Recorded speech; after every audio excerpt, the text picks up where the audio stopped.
Guys, today we're going to read some more of our book. It's Chocolate Fever by Robert Kimmel Smith. Let's get started. Chapter 8, Mac. The truck thumped and rumbled along the superhighway, its powerful headlights cutting a yellow slice through the blackness. "Are you all right up there, kid?" the driver called. From the sleeping bunk set up high in the cab of the big diesel, Henry answered, "Right, Mac, I'm okay." Okay, Henry thought bitterly. Sure, I'm okay. I don't have a friend in the world.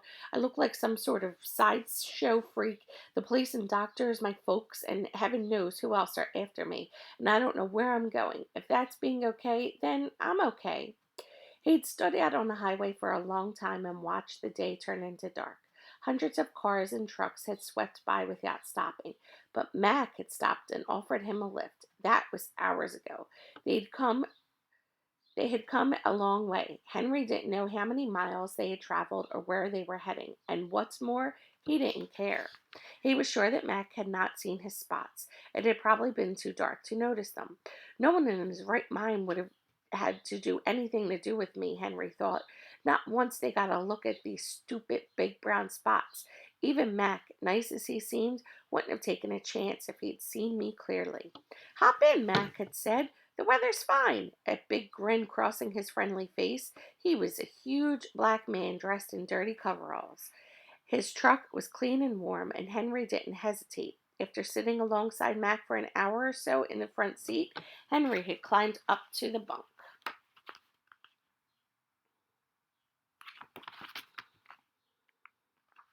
and fallen asleep quickly. He didn't know how long he had slept, but he felt rested now. Mac turned the big truck off the highway and onto a service road. Slowly he shifted down through the gears and braking gently brought the huge trailer to a stop. "Hey kid," he called, "come on down here." Henry climbed down to sit beside Mac. "Supper time," Mac said. "Now, just as soon as I get the lights on." "I like the dark," Henry said quickly. You what?"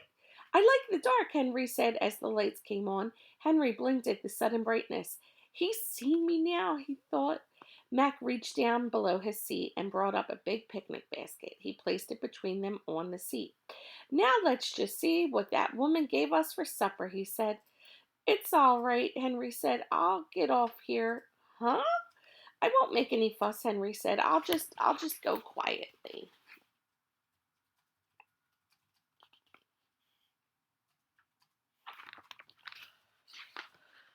"You're a strange one, kid," Max said. "Now, what are you talking about?" "Well, you see these big brown spots all over me by now." Mac nodded. "Yeah, I see them." He began looking through the picnic basket. "You like ham and cheese?" "I'm willing to go," Henry began. "Maybe chicken spread. We got chicken spread too. And I do believe, yes, by heavens, tuna fish." "I mean," Henry began again, if you don't want to have anything to do with me, I'll understand. I really will." "What'll it be?" Mac asked. "Tuna, chicken spread, or ham and cheese?" He was looking squarely into Henry's face, smiling ever so slightly. "Tuna," Henry said after a moment, taking the sandwich Mac handed him. "Glory be, we eat it last," Mac said. Henry gobbled up the tuna sandwich in nothing flat and went on to dispose of a ham and cheese, an apple, a piece of raisin cake, and half a thermos bottle of milk. There was chocolate cake too, but Henry declined it. Somehow it didn't appeal to him. When they had finished eating, Mac settled back and lighted a cigar. "Mac," Henry said, "isn't there something you want to ask me?" "Sure, but I figure you're about to tell me what I want to know." "Well," Henry began, "I have this disease called chocolate fever. That's what these big brown spots all over me are. Chocolate. And nobody, especially a doctor named Fargo, knows what to do about it. So I'll probably have these spots on me for the rest of my life, and that's why you're running away," Max said. "I have to run away," Henry said. "I look so terrible and ugly." "I wouldn't say ugly," Max said. "Unique, maybe." "What's that?"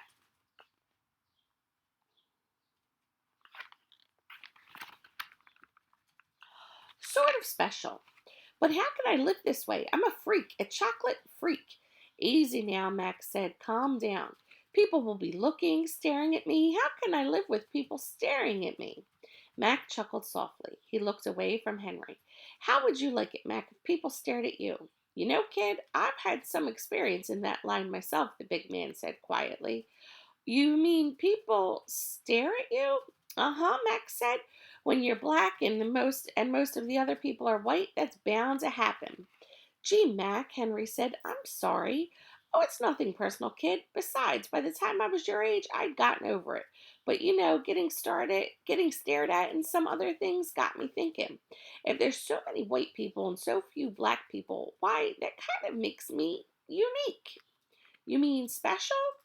Exactly right. So all that staring and stuff, what it did was make me proud. Black is beautiful. That's okay for you, said Henry, but white with big brown spots all over is ugly. Mac put his hand to his mouth and coughed for a moment. Henry thought he might be laughing. Okay, youngster, he said, have it your way. Just tell me, where are you going? What do you figure on doing? I'm just running away, Mac, and I don't know what I'm going to do. Mac thought about that for a second and a half. Just flat out running away, huh? Things get too much for you, so you cut out? Brilliant. I won't go back, Henry said. I just won't. Okay, then you won't go back. But let me ask you something. You got a mother? Yes. A father? Yes. They've been good to you? Yes.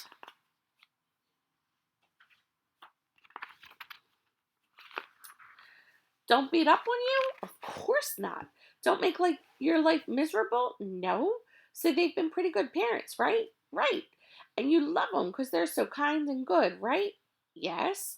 Well, how do you think they feel right now? Wondering where you could be? Are you all right? Are you dead, maybe? Yes, sir. You sure are treating them mean. Why, it wouldn't surprise me if your mother was just crying her heart out right now, just sick to death about worrying over you. But Mac, now you hush till I'm finished with what I got to say. A good child respects his parents. Yes, sir. A good child don't cause his parents heartache or grief or worry. No, sir. Henry didn't try to say anything, but he was listening very carefully. Now here's my plan, kid. First thing we do is drive down this road till we get to a telephone. Then we call your folks so they can stop worrying. I'm not going back to that hospital, Henry said firmly. We'll tell that to your folks too. Maybe there's someplace else you can go. Maybe some other doctor who could take care of you. I like that idea, Henry said. Who knows, Matt continued. Maybe this chocolate fever of yours will go away. Maybe you'll just wake up tomorrow and it'll all be cured. I hope so, said Henry, but I don't think so. Anyway, first thing we do is call your folks, okay? Henry smiled. There was something about the way Mac spoke that made him feel better. How about it? Mac asked. Should we go find that telephone? What are we waiting for? Said Henry.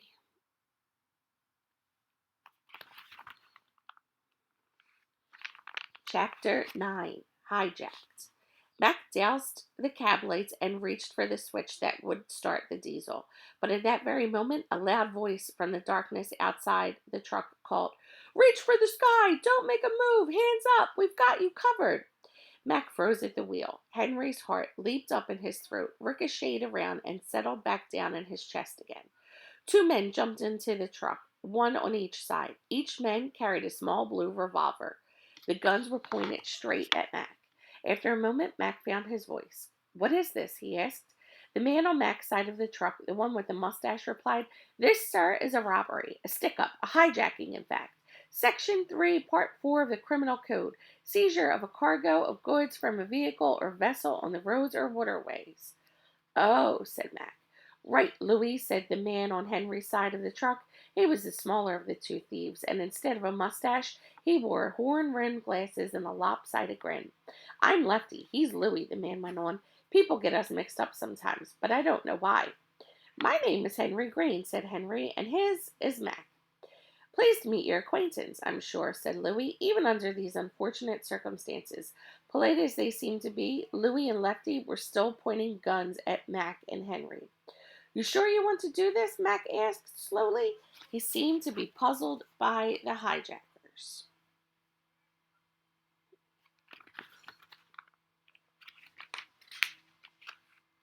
I think you're going to be in a whole lot of trouble. Trouble, said Louis. You will be in trouble if you don't do exactly what I say. Now climb up to that bunk up there, both of you, so we can get on with the job. Henry did as he was told, with Mac following slowly behind him. Mac was getting angry. Henry could see, but when he spoke, his voice was calm.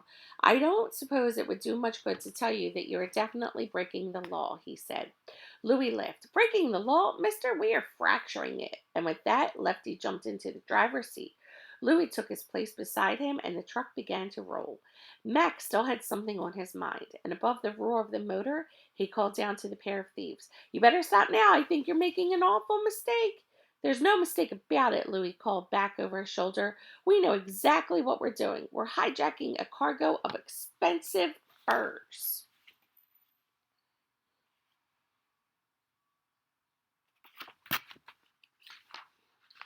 Mac looked dumbfounded at this last piece of news. Furs, he cried out, furs! And with that, he started to laugh. Great gusts of laughter poured out of Mac. He doubled over one or two times, and finally tears came to his eyes and rolled down his cheeks. Oh, Lord, he cried when he could finally speak. They think they're stealing furs. The more Mac laughed, the more concerned Louis became. He signaled Lefty to stop the truck, and when he had, he turned up to look at Mac. In a low voice, he said, No furs? Mac, taking care to keep a straight face, simply answered, No furs. Then what? Louis began as Mac interrupted. Candy bars, Mac shouted, and the laughter began again. Hee haw, candy bars. Oh no, Louis said. Chocolate bars, ha ha, with almonds. Nuts, exclaimed Lefty, and some without almonds. What are we going to do with a load of chocolate bars, genius? Lefty demanded of Louis. Ha, and some with crunch, ha, and some without crunch. Chocolate bars, I can't believe it, Louis mumbled. You said this job would be like taking candy from a baby, Lefty said in an angry way, but chocolate bars? And some with caramel, ha ha. As Mac continued his roll call of the various kinds of candy the truck carried, the two thieves sat silently in the front seat staring at each other. It was plain that they were both amazed. After a while, Lefty spoke. What do we do now? He asked. Louis, I don't know, Louis replied, but I think I'll think of something. Meanwhile, let's get this truck to the hideout.